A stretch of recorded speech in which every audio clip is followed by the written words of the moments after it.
Rose അക്കാഡമിയിലേക്ക് ഏവർക്കും സ്വാഗതം. Kerala PSC scientific officer എക്സാമിന്റെ കൺഫർമേഷൻ ഡേറ്റ് വന്നത് എല്ലാവരും അറിഞ്ഞു കാണുമല്ലോ അല്ലെ? അപ്പൊ നവംബറിലാണ് എക്സാം. അപ്പൊ ടോസ് അക്കാഡമി ഇന്ന് നിങ്ങളുടെ മുമ്പിൽ എത്തിയിരിക്കുന്നത് സയന്റിഫിക് ഓഫീസർ കെമിസ്ട്രിയിൽ ചോദിക്കാൻ സാധ്യതയുള്ള കുറച്ച് ഏരിയാസ് നിങ്ങളെ പരിചയപ്പെടുത്താനായിട്ടാണ്. അപ്പൊ ഇതിലൊരു നമ്മളൊരു 5-6 ക്വസ്റ്റ്യൻസ് ആണ് ഡിസ്കസ് ചെയ്യുന്നത്. അത് മാത്രമല്ല നിങ്ങൾ നോക്കേണ്ടത്, നിങ്ങൾ ഈ ഒരു ടൈമിൽ മാക്സിമം MCQs ഒക്കെ വർക്ക്ഔട്ട് ചെയ്യാനായിട്ട് ശ്രമിക്കുക. പ്രീവിയസ് ക്വസ്റ്റ്യൻസ് ഒക്കെ റിപ്പീറ്റ് ചെയ്ത് വരാറുണ്ട്. മറ്റ് യൂണിവേഴ്സിറ്റി എക്സാമുകൾ ലൈക്ക് നെറ്റ് എക്സാംസ്, അതുപോലെ തന്നെ സെറ്റ് എക്സാംസ്, ഗേറ്റ്, യൂണിവേഴ്സിറ്റി എക്സാമുകൾ, അതിൽ നിന്നൊക്കെ ക്വസ്റ്റ്യൻസ് PSCയിൽ കടന്നുകൂടാറുണ്ട്. അപ്പൊ മാക്സിമം അങ്ങനത്തെ ഒക്കെ ക്വസ്റ്റ്യൻസ് വർക്ക്ഔട്ട് ചെയ്ത് പോവുക. അപ്പൊ ഫസ്റ്റ് നമ്മൾ ഇന്ന് ഡിസ്കസ് ചെയ്യുന്നത് കറ്റാലസിസ് എന്ന ഭാഗത്ത് നിന്നുള്ളൊരു ചോദ്യമാണ്. ഇത് ബനാറസ് ഹിന്ദു യൂണിവേഴ്സിറ്റിയിൽ നിന്ന് ചോദിച്ചൊരു ചോദ്യമാണ്. അപ്പൊ ഇത് നമുക്ക് നെറ്റിന് റിപ്പീറ്റ് ചെയ്തൊക്കെ കണ്ടിട്ടുണ്ട്, സെറ്റിന് ചോദിച്ചിട്ടുണ്ട്. അപ്പൊ അതിൽ നിന്നുള്ളൊരു ചോദ്യമാണ് നമ്മൾ ഇന്ന് ഡിസ്കസ് ചെയ്യുന്നത്. നമുക്ക് എല്ലാവർക്കും അറിയാവുന്ന ഒരു ക്വസ്റ്റ്യൻ ആണ്, ബേസിക് ആയിട്ടുള്ള ഒരു ക്വസ്റ്റ്യൻ ആണ്. അപ്പൊ PSCയിൽ എല്ലാം തന്നെ അങ്ങ് ഹയർ ലെവൽ ചോദ്യങ്ങളല്ല ചോദിക്കുന്നത്. റാങ്ക് ഡിറ്റർമിനിങ് ആയിട്ടുള്ള കുറച്ച് ചോദ്യങ്ങൾ കാണും, അതോടൊപ്പം തന്നെ ബേസിക് ആയിട്ടുള്ള ക്വസ്റ്റ്യൻസ് കാണും. അപ്പൊ നിങ്ങൾ MSc ലെവൽ ടോപ്പിക്ക് പഠിക്കുമ്പോൾ ബേസിക്സ് വിട്ടു പോകാതെ ഇരിക്കാനായിട്ട് ശ്രമിക്കുക. ഈ ചോദ്യം നമുക്ക് നോക്കാം. Which of the following is not a property of catalyst? കാറ്റലിസ്റ്റിന്റെ പ്രോപ്പർട്ടി അല്ലാത്തത് എന്തെന്നാണ് ചോദ്യം. ഇത് PSCയുടെ ഒരു മാതൃകാപരമായിട്ടുള്ള ഒരു ചോദ്യമാണ്, സ്റ്റേറ്റ്മെന്റ് ടൈപ്പ് ചോദ്യമാണ്. അപ്പൊ നമുക്ക് നോക്കാം. Lowers the activation energy for both forward and reverse reaction. ഇത് +1 +2 ഒരു ക്വസ്റ്റ്യൻ ആണ് അല്ലെ? എന്താണ് ഫോർവേഡ് റിയാക്ഷന്റെയും റിവേഴ്സ് റിയാക്ഷന്റെയും ആക്ടിവേഷൻ എനർജി കുറയ്ക്കുന്നു. കാറ്റലിസ്റ്റിന്റെ ആക്ടിവിറ്റി തന്നെ എന്താണ്?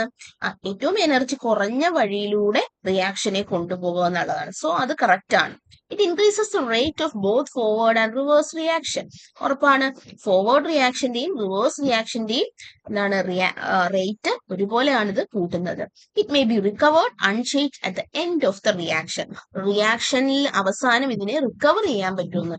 കാറ്റലിസ്റ്റ് എന്ന് വെച്ചാൽ എന്താണ്? ഏതൊരു കെമിക്കൽ വസ്തുവാണോ റിയാക്ഷനിൽ നേരിട്ട് പങ്കെടുക്കാതെ റിയാക്ഷന്റെ റേറ്റ് പെട്ടെന്ന് അറ്റൈൻ ചെയ്യാനായിട്ട് സഹായിക്കുന്ന ആളാണ് കാറ്റലിസ്റ്റ്. അതുകൊണ്ട് തന്നെ അവനെ നമുക്ക് റിയാക്ഷന് ശേഷം ഇവൻ റിയാക്ഷനിൽ പങ്കെടുക്കാത്തത് കൊണ്ട് റിക്കവർ ചെയ്യാനായിട്ട് സാധിക്കും. Last question, it increases the equilibrium constant. അത് ഇക്വിലിബ്രിയം കോൺസ്റ്റന്റിനെ ഇൻക്രീസ് ചെയ്താൽ അതിന്റെ അർത്ഥം അത് റിയാക്ഷനിൽ ഡയറക്റ്റ് പങ്കെടുക്കുന്നു എന്നാണ്. So it never changes, equilibrium കോൺസ്റ്റന്റിനെ അത് ബാധിക്കുന്നില്ല. So option D is the answer. Catalyst എന്താണ്?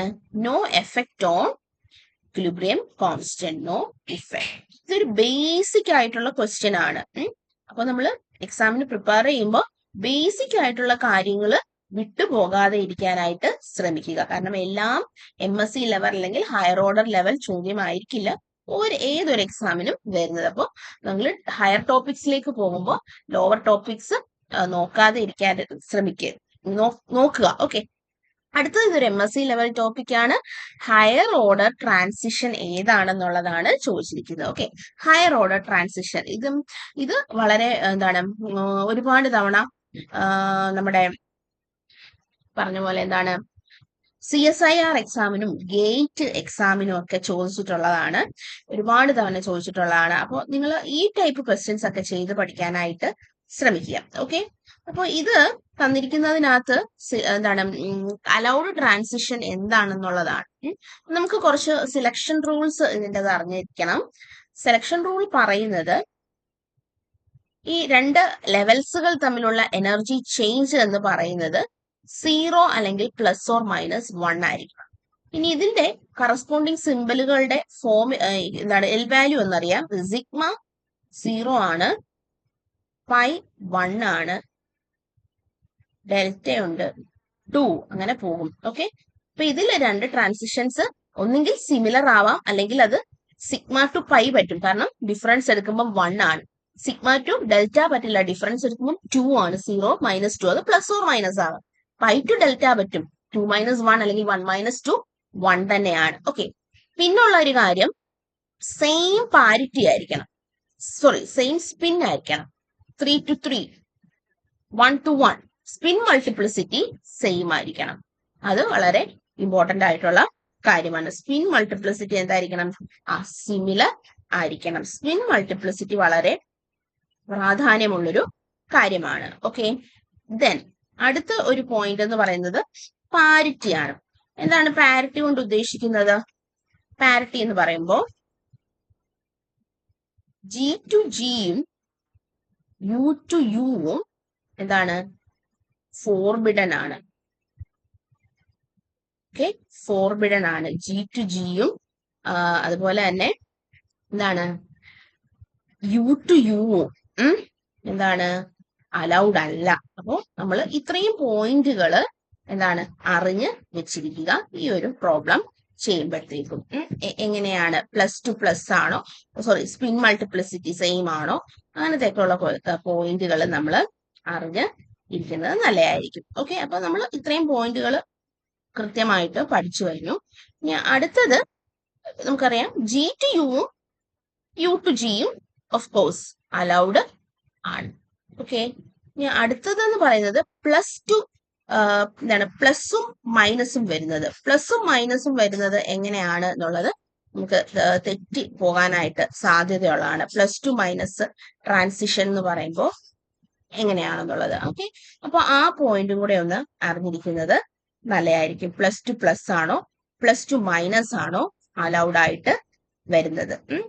എങ്ങനെയായിരിക്കാം? +2 ആണോ അല്ല -2 ആണോ അലൗഡ് ആയിട്ടുള്ളത് എന്നുള്ളത് കൃത്യമായിട്ട് അറിഞ്ഞിരിക്കുക. ഓക്കെ, +2 അലൗഡ് ആണോ? +2 എന്താണ്? അലൗഡ് അല്ല. +2 അലൗഡ് ആണ്. +2 അലൗഡ് ആണ്. സോറി, +2 അലൗഡ് ആണ്. -2 അലൗഡ് അല്ല. +2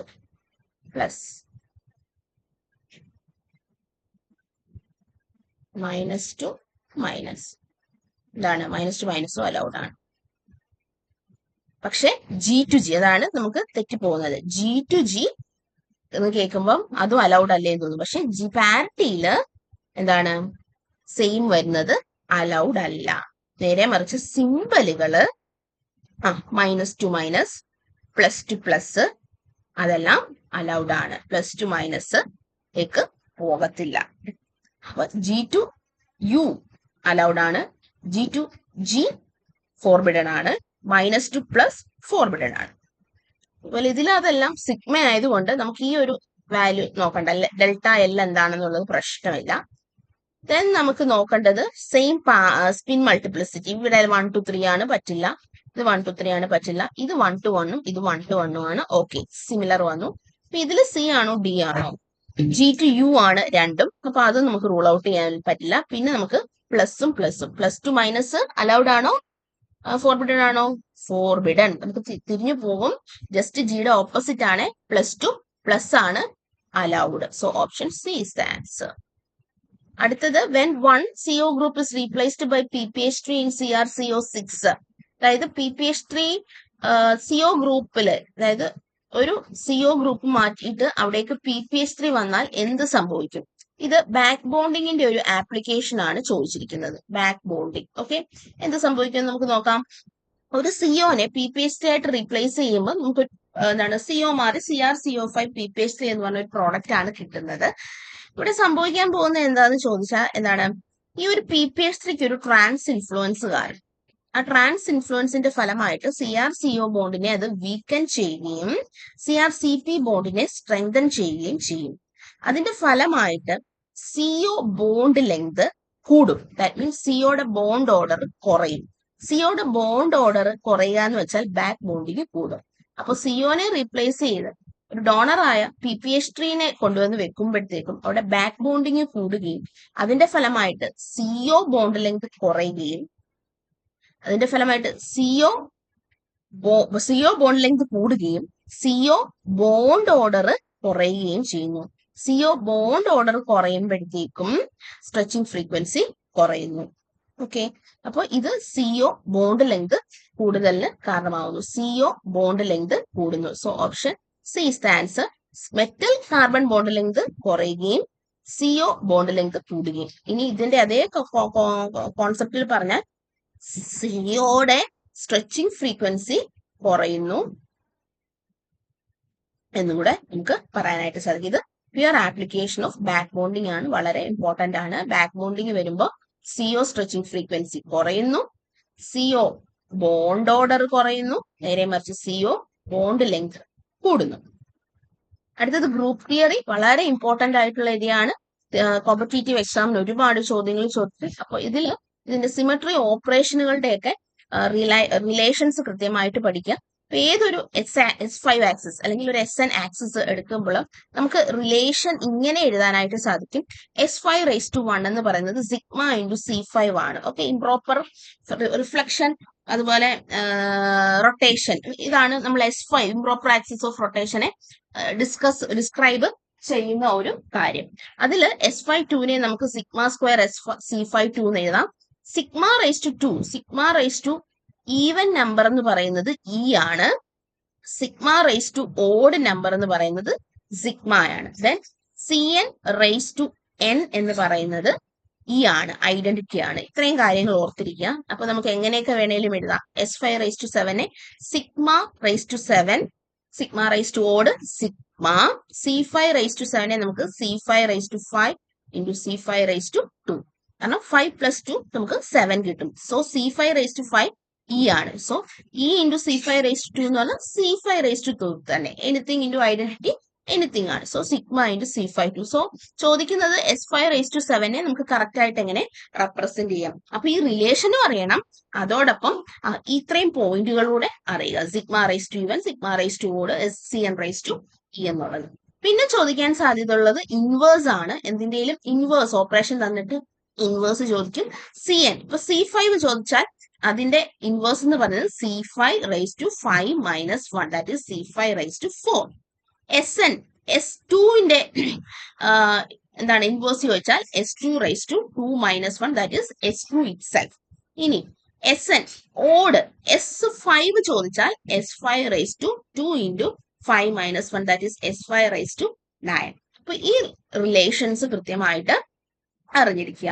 പിന്നുള്ളൊരു ചോദ്യം ഗ്രൂപ്പ് തിയറിയിൽ നിന്ന് വരാനായിട്ടുള്ളത് എന്താണ് ഡൈപോൾ മൊമെന്റ്. ഏതെങ്കിലും ഒരു പെർട്ടിക്കുലർ മോളിക്യൂൾ തന്നിട്ട് ഇതിന് ഡൈപോൾ മൊമെന്റ് ഉണ്ടോ ഇല്ലയോ എന്നുള്ള, അല്ലെങ്കിൽ കുറെ ടൈപ്പ് ഓഫ് മോളിക്യൂൾ തന്നിട്ട് ഇതിൽ ഡൈപോൾ മൊമെന്റ് ഉള്ളവരെ കാറ്റഗറൈസ് ചെയ്യാൻ.